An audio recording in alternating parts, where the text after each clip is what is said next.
Em Rusciano and Michael Lucas. Is there something you know that we don't know? Is someone coming for our pussy? This is Emsolation. That is the most ridiculous thing I've ever said. Oh, I didn't think of that. Fuck, that's what I've been getting wrong. And just remember, if it's too fatty, just heat it up. You're in Emsolation. If that's not in a promo somewhere, I don't want to live anymore. Hello, my darlings. How are you? Welcome to Emsolation, week commencing Monday, the 12th of October. Week 9,001,002,000,000,000,000,000 quintillion week of lockdown diaries for me, for Melbourne. Oh, guys, look, if you follow me online, you know Mummy hit the wall on the weekend. I've been going through phases, obviously, but I ran out. Dan Andrews had a press conference on Friday that basically said, look, we're not going to be able to be as aggressively opening up the state as we'd like to be because our numbers aren't down enough. Because obviously next Sunday, the 19th, 18th, around there, we were due to kind of maybe, take the reins off a bit, get out and about. No more 5Ks, no more, who knows, whatever. And I don't think that's going to happen as hard as we thought it might. And then I just felt intellectually I know that we need to do these measures, right? I get it. I'm not fighting that. I understand. I want to get it right. I don't want any more people to die. I don't want any more people to get sick. But mentally, I'm empty. I'm out of done. And I just, on the weekend, felt really flat. And I said to Scott, I can't face another week of Monday morning waking up and going, stuck.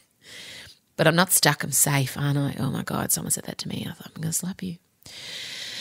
But then he, over the weekend, said that perhaps things will be lifted a bit. So I feel a bit better today. But also I've been dealing with Elio. His molars are erupting. Molars erupting. Isn't that the most visceral description? Erupting molars. And he wakes up so angry. So my charming little boy, he normally wakes up singing, has started waking up with ferocious anger. He's so mad. It's like someone has insulted his ancestors. Someone during the night has robbed his house, smashed his car up, taken his woman, fired him from his job. It's like, think Michael Douglas in Falling Down. You know that movie where he's trying to get to his kid's birthday party and he loses it in the middle of the highway and he gets out of his car and he storms off and he leaves his car. That's Elio. Elio is the baby equivalent of Michael Douglas in Falling Down. And I didn't know what was going on. And he will only sleep if his head is in the crook of my neck. And he won't eat anything other than porridge and mincemeat. That's it. And I have to sneak vegetables in. And the only way to get him to eat fruit now is a smoothie. And mealtime has got I have so much anxiety around the food situation, around the anger, like the whole thing. And then finally I just gave into it.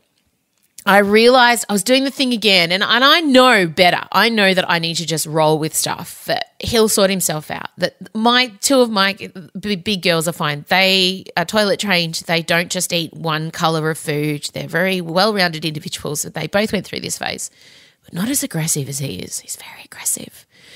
But I just why am I beating myself up about giving him porridge for dinner? He's eating something. And I'm like, why am I beating myself up about the fact that he sleeps in the bed that we co-sleep? But that's okay, because there's going to come a time where he's going to be sweaty and grunty and shut the door in my face and probably, I don't know, what do teenage boys do? Masturbate into sports socks? Is that what they do? Every American teen movie has led me to believe that there is a stiff sports sock under a teen boy's bed. Ew. So it's been a culmination of Elio not sleeping, I'm not sleeping, lockdown, the whole thing. But yeah, I just wanted to remind you all that be kind to yourself. It's especially if you're in Melbourne, it's been a weird, tough time. And I've had a lot of new mothers contact me because I kind of spoke about the troubles we've been having with Elio's teeth and life. And a lot of you new mothers saying, thank you for reminding me to just hold the space. And especially as a mum, holding the space is hard. Not wanting to rush in and fix it, and also not feeling guilty and bad about something your kid's doing that, may not be perceived as a milestone or normal, or you're not hitting the targets that you want to hit as a parent. Sometimes you just have to not solve, but you just have to hold the space around your kid while they go through whatever they're going through. That's your job. But the instinct for me especially, and I'm sure a lot of you feel the same way, is to solve, is to fix, is to not have any pain go on. But it's not. You've just got to put your arms up, give them the time, give them the space, and just let them kind of guide you, which is tough because I'm a control freak. All right. Well, that's enough sort of rambling. God, this is so cathartic. You can skip through if you want. This is just me, because I can, just kind of working through shit with a little microphone in my hand. All right. Well, it's time to bring in my best friend in the whole world, who I miss desperately, who I want to see, who I want to sit in a park and day drink with. That was also sad. I really miss Michael Lucas being in the same spot as him. I miss my best friend. He's about to come in and we're going to talk about Emily in Paris. It's a deep dive into the Netflix phenomenon that is Emily in Paris. I will pre-warn you, I hated it and I loved it in equal measure. It gave me life. It also killed me on the inside a little bit, as I imagine it did most French people who watched it. We talk about The Fly because we have to. We talk about the speed at which the memes came out about The Fly, and we talk about, these final weeks in lockdown and how we're both feeling. I hope you enjoy it. Thank you so much for listening. I'm just so glad you're all on board. I feel like we've painted ourselves a little corner in the universe. It's the UM-solators. All right, let's go. Play the music.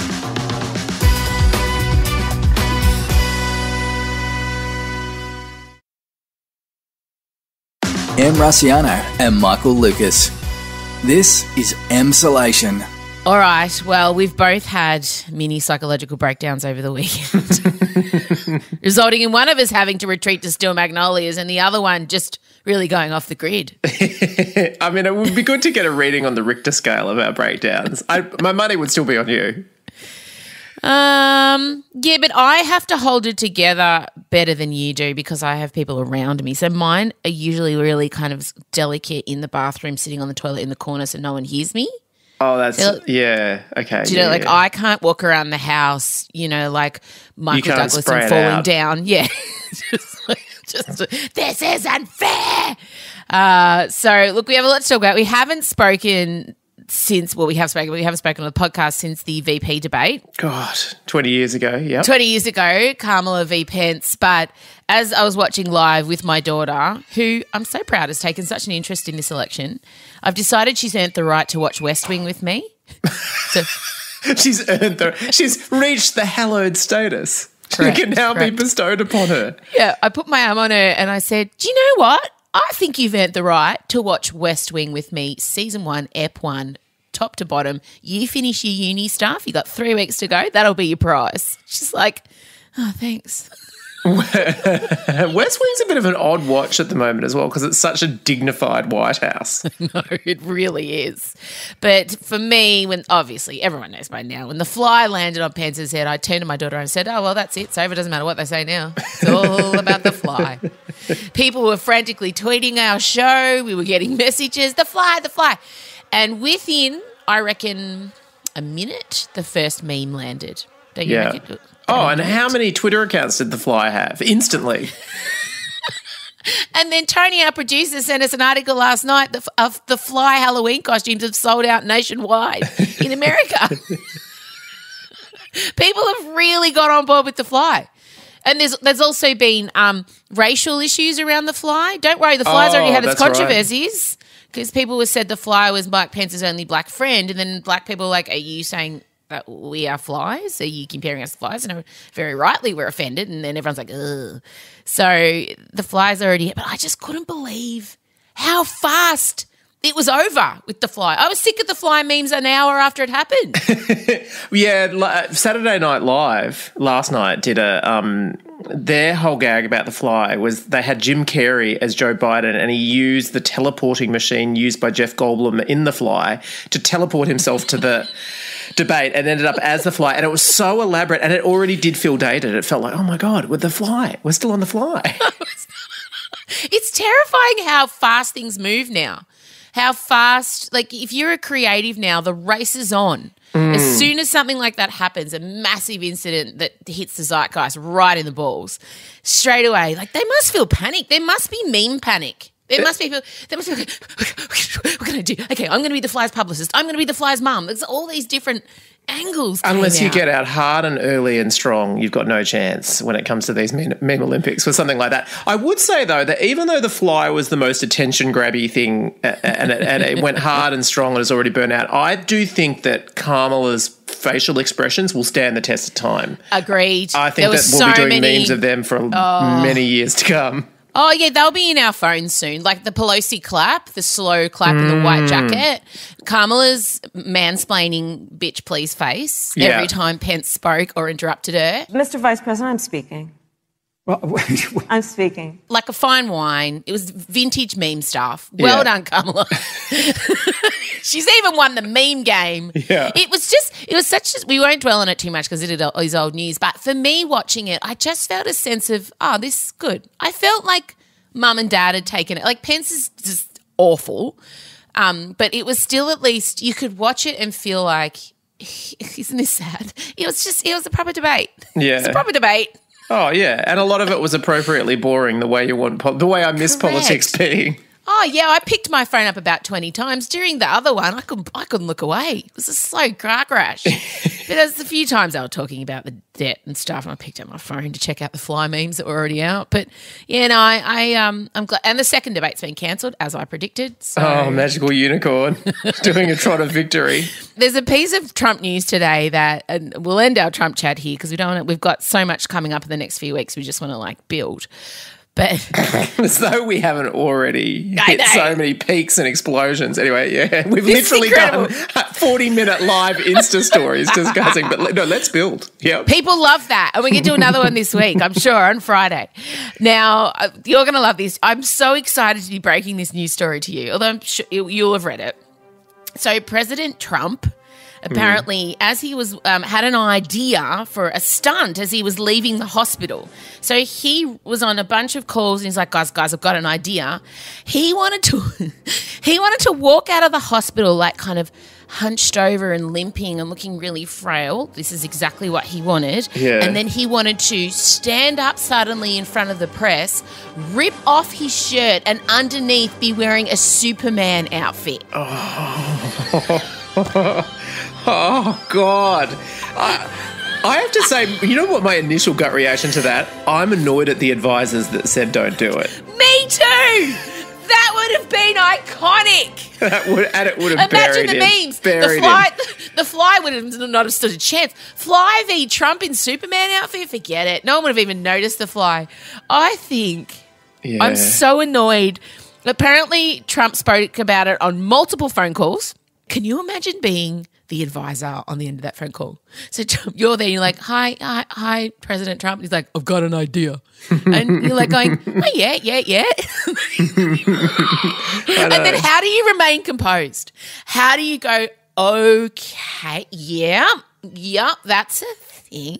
So let's talk about it. And you'd just be panicking, looking around the room, wildly pointing at other people. And he said this to multiple people. I'd be desperately trying to find a logic, like using my weird dilemma doctor's method of trying to go, no, I love that idea. I love it. But I actually think we save that one.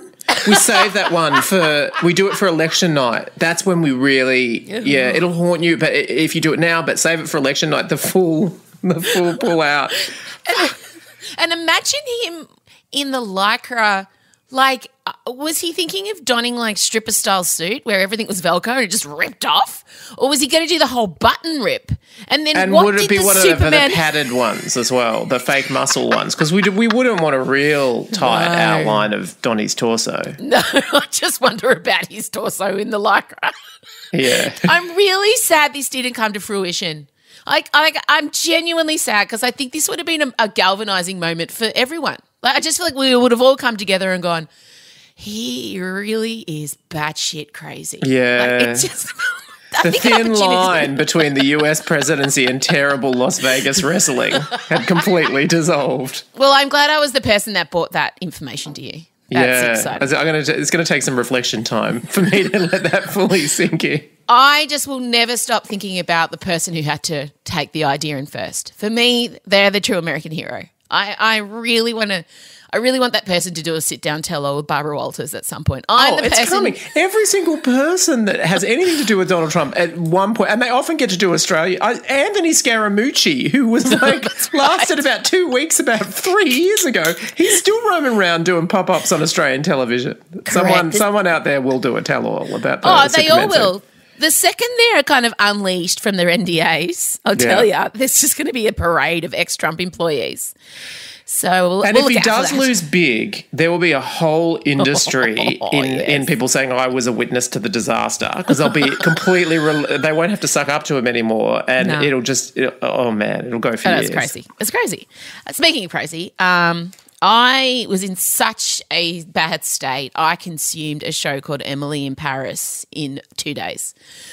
And it's made by Darren Star, who obviously did Sex and the City and Younger. And please, let's not leave off his 90s credits. Beverly Hills 90210 and Melrose Place. He's basically delivered the television viewing experience of our lives. You're right. I did leave off my two favourite shows.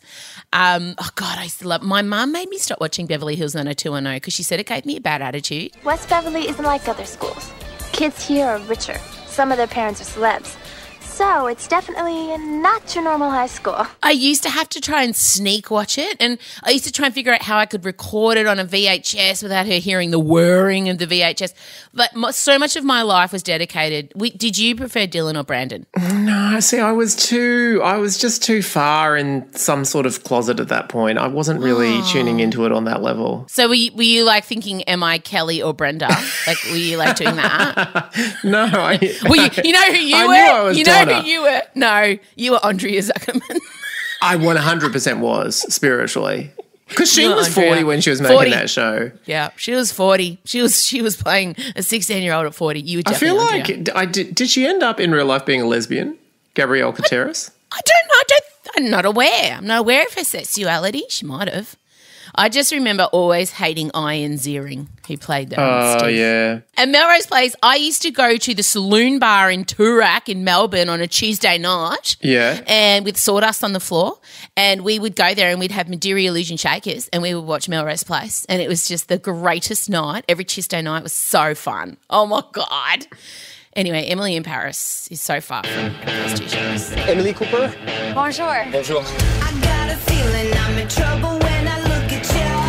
I'm Emily, your new neighbor. Enchanté. I had high hopes. I mean, I was skeptical of the great reviews because I was like, really, it looks kind of insipid and shiny. But did you see great reviews? I saw mostly people saying this is terrible, but I can't stop watching it. No, well, I read like it did well on like Rotten Tomatoes and like it was in the top 10 in Netflix straight away, and it was like recommended to me. It was my most recommended.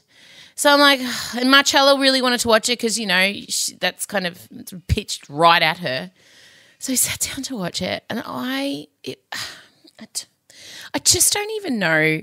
I watched it, I consumed it like a hungover teenager eating McDonald's on a Sunday morning. It's the television equivalent of McDonald's. Totally. It is light and fluffy. There is no substance, but it is the most cliched thing. I hate laughed so many times during the episodes, yet I was completely transfixed. I had to consume it all. I had to eat it all. I had to gorge myself on it. I didn't want to break. I thought about it when I wasn't watching it. I've come to the conclusion that Emily in Paris has become so successful, even though it's not very good, because of coronavirus. Oh, 100%. Do you think? It feels like it's been put together by an algorithm that's been reading corona-depressed people, sort of going, oh, yeah, why have you've watched Devil Wears Prada 4 times. You're going back to Sex and the City. I see. Okay, well, what about if we put all that together, put it in Paris, and just sort of lower the IQ a little bit? How do you feel about that? Don't worry, we'll give you the dresses. You've come to teach the French some American tricks? Never get enough. Has anyone noticed this is a very dysfunctional workplace? I think you're the one bringing the drama. You got that something that I'm so glad we're friends. So you're single in Paris? Well, and Patricia Field does the costuming, who did all of Sex and the City. So don't worry, we got the costumes. The whole premise, it starts very quickly. It's over in 5 seconds. Like, basically, it's the quickest premise ever. Emily works at a marketing firm in the US. Then all of a sudden, she gets transferred to Paris. We'll need to talk about her job and her job skills, which that was one of the main things that was mystifying me throughout. Mate, don't get me started. We're going to get to the friggin' hashtags. Yeah, exactly. So she works at a marketing firm, and then she gets transferred to Paris. She quickly breaks up with her boyfriend. Not a tear is shed. The American boyfriend is cast off so quickly, and he was the guy she was engaged to and get engaged to. Yeah. So, you know, like, and they broke up, and like she fucking strapped on a beret and strapped on a French man very quickly. So that was enjoyable. And then she becomes an influencer, basically. That's the storyline. It does. It goes at a hell of a clip, it gets her there. So, and you kind of need it because, you might stop and question, gee, would a woman who didn't know a word of French really get a job as an influencer? I mean, that seems... Well, she's not even that. Remember, she gets a job at a top French marketing firm that deals with luxury brands, doesn't speak a stitch of French. She is able to afford, one of her outfits I calculated was about $30,000. Right. Just wow. one of her outfits, because she was wearing head-to-toe Chanel, and I did then go on Net-a-Porter and the Chanel website and price it all up. She had Chanel pearls on. She had the Louis Vuitton. She had the whole thing. The shoes were like, I don't know, $1,200. I did the shoes were insane, and I kept thinking. I mean, it's one thing for Carrie Bradshaw to be. I really believe Sarah Jessica Parker does totter around New York in those shoes, but those shoes in Paris has a lot much That's correct. What I was thinking. So correct, and the way I don't even know. I'm so much hate watching, but I loved it. I want everyone to leave this conversation knowing that if you watch it, it's thoroughly enjoyable, just on a superficial level, because Paris looks beautiful. You don't come to Paris to be good. Sexy. Oh, would you stop? Paris is the most exciting city in the world, and you never know what's going to happen next. It's so stunning, but the problem is if you're an alien watching this show, apparently there's no Asian people in Paris except her sassy sidekick. And there's only one black man in Paris also apparently, which is her other sassy sidekick. So far there's never been any change of weather in Paris that I've been watching either. It is an absolute beautiful balmy summer day every single time she steps out. And also there's no rubbish in Paris apparently, and I have spent time in Paris. Paris is a heaving, sexy, grimy, there's graffiti everywhere. It smells. There's like street markets. Smell. Yes, there's street markets full of regular looking people, not women in berets and scarves taking pictures of the Eiffel Tower and getting 20,000 followers because she hashtagged it Emily in Paris. And that, as someone who is an influencer, for me the most offensive thing was her shit content versus mass following that happened from it. I know. It's one of the hardest things in drama is to depict something going viral, because the fact of the matter is, in real life, the things that go viral are often random, great, things that pop up spontaneously. And to sit down and try and think about it and write a story about it. But I have to say, even though it is difficult, they've still come up with shit for this. It's like, oh, come on, guys. And some of the ideas that apparently go viral, Chella and I were sitting there going, what? I feel sorry for people who work in marketing that have to watch this show. Forget the Parisians. Yeah. The poor bitches who work in marketing would be watching this going, that's not what we do. We do more than this. We don't just fucking go and do selfies and write stupid hashtags. One of her hashtags was actually just like flowers. She just read the word flowers. Yeah. And apparently all roses match all outfits. Like, it was just the whole thing. I mean, but at the same token, stunning. It's a stunning. I'm going to give away the cliffhanger of the first episode, and I don't feel like it's giving away much to say this. She gets out her vibrator and short circuits the power grid. Who plugs in a vibrator in 2020? All vibrators have batteries. Yeah. I think that's where you could tell I agree. A gay man pushing 60 wrote this.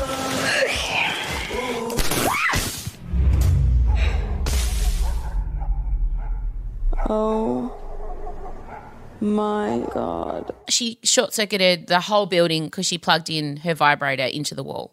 And I said to my daughter, you don't plug in vibrators, mate. What's going on here? And you wouldn't short circuit a whole building off. Like, how powerful is this vibrator? It would remove paint. Like, it would take your clit right off. It would smush it down to a ground nub. There's no way you're using a vibrator that powerful. No. She's a tiny little girl. She'd take off. It's crazy. She's like, it would propel her through the wall. We all saw Chernobyl the last year. It's not an equivalent power magnitude. It is not. And the other thing was the amazing coincidences that kept happening to her. Like how she kept meeting these high-powered men who would just be like, you can have this job, you can have this job. And the methods of delivering the love interest as well. Like her constantly running up to, she goes to the apartment underneath hers and knocks on the door, all sweaty from her jog.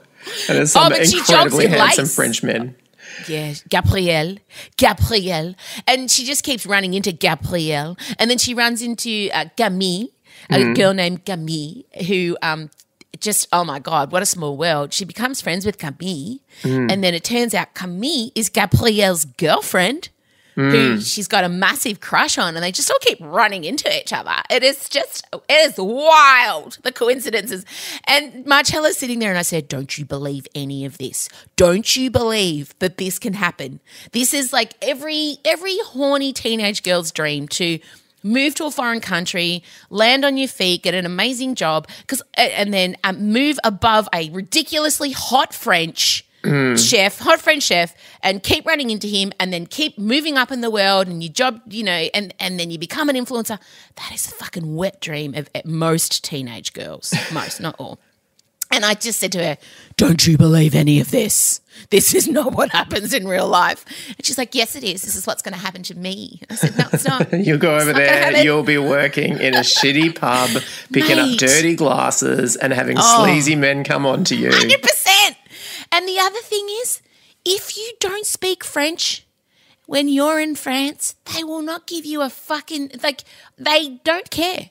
The French do not care for people who don't speak French. There is no, they don't give you an inch. I have been there. They look at you, and even if they speak English and understand it, they pretend they don't. Yes. And furthermore, if you develop a diet of chocolate croissants, you will not stay ballerina thin as you wander around. She is ballerina thin. And the other thing is the boss, Sylvie, who's horrible to her openly. A sophisticated older French woman who hated the new girl would never do it to her face. She'll do it behind her back. And don't even get me started on the casting of the weird Julian Assange-looking guy. I don't even understand how. I don't think I'm up to that bit. Oh, there's a guy who works at the firm who looks like Aldi Julian Assange. He's a bit of a sex pest. It's a really does he ride a bike story. Around? Yes. Oh, yeah, okay, I have met him. Yeah. Yes, and he explains to Emily a sex position called the Eiffel Tower, and I'm like, oh, God. Okay. And then Emily says in Darren Star being woke, let me educate you about the Me Too movement, but then she gets called away to a glamorous meeting and she doesn't get to educate them on the Me Too movement. Of course she does. I have to say that the biggest thing that there are so many things that are not quite believable about this show, but one of the biggest things is Paris, on a summer's day like the days they're filming, it's crawling with tourists. And the number of times she goes to a beautiful vantage point of the Eiffel Tower where she has like free reign, or she's just at a sparsely attended bar, let me tell you, no. Everything is heaving with American, with Chinese tourists, heaving. I didn't see one person in a fawn knee-high sock holding a flag, waving, looking for the rest of their tour group. Not one. You're right. When I was in Paris, and when I go to a country, I try very hard to blend in. Like, I theme dress. Yeah. I don't refer to myself as I speak a little bit of French, so I was lucky to be there, and I was trying to blend. And then you do see the tourists, and you're like, ugh, gross. But they are in these whole groups, proper bucket hats, like the bucket hats. Wait till you get to the bucket hats in Emily in Paris. That's all I'm going to say. They must have got some kind of sponsorship with Kangol, It's the only explanation. There are so many weird bucket hats with Chanel jackets, and I don't understand what Patricia Fields was trying to achieve. But you're right, there were no tourists. No. But there were also no Asian people, no Spanish people, no Indian people. No, like it was a very strange world. But having said that, you should watch it. Yeah, it was. I mean, I have been going through a phase where I am digging up 80s and 90s old comforting movies, and in some ways this felt like watching something I'd seen before. 100%. It was so undemanding. It is. It's lovely. Pretty. It's pretty. The fashion's amazing. The French chef Gabrielle is hot. You know what I did love? She has sex with a lot of men with no guilt, as women should be able to, as is our want. There's no kind of strange slut-shaming going on. It's just part of everyday life. Her having sex with strangers, all consensual obviously, enjoying herself, enjoying it, not dwelling on it, moving on. Like for me, I loved that Marcella watched that happen. Just a young woman, independent woman in Paris just shagging whoever the fuck she wants and no one blinking an eye. Everyone in France is also having an affair apparently. That was the other thing that I drew from that. Everyone has a mistress. What's the French? What's the male equivalent of a mistress? A lover? Oh, I don't know. A lover. I just went straight to pool boy, but that's not right.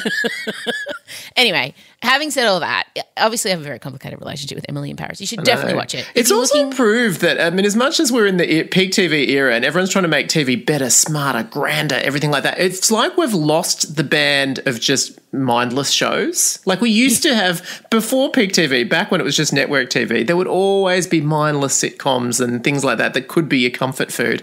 And I feel like they've all drifted away, but Emily in Paris has really come back. It's bringing stupidity back. No, it's not beautiful. It's not. No, it is stupid. It's stupid beautiful.